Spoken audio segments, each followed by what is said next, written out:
Magandang araw mga kapobre news. Narito ang pinakabagong balita sa mundo ng sports. Patuloy na nagbibigay ng karangalan sa Pilipinas ang tennis sensation na si Alex Yala matapos niyang mapanatili ang kanyang pwesto sa WTA Top 30 rankings.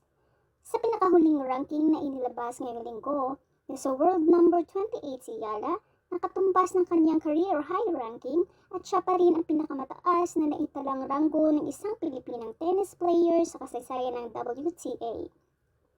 Matatandaan gumawa ng kasaysayan si Alex sa Wimbledon 2026 matapos na umabot sa round of 16 or 4th round, ang pinakamalayong narating ng isang Pilipino sa Grand Slam singles.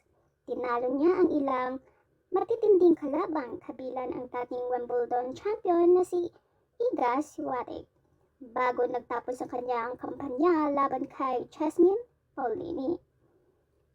Sa isang dikit na 3 set na laban, bago ang Wimbledon, nagwagi rin si Yala sa Birmingham Open kung saan nasungkit niya ang kanyang ikalawang WTA 125 title ngayong 2026.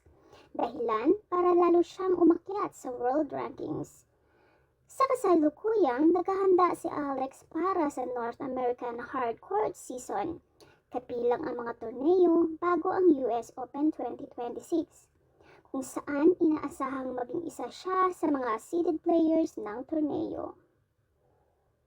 Mula sa tennis court hanggang sa world stage, ipinapakita ni Alex Yala na kayang makipagsabayan ng atletang Pilipino sa pinakamahusay sa buong mundo.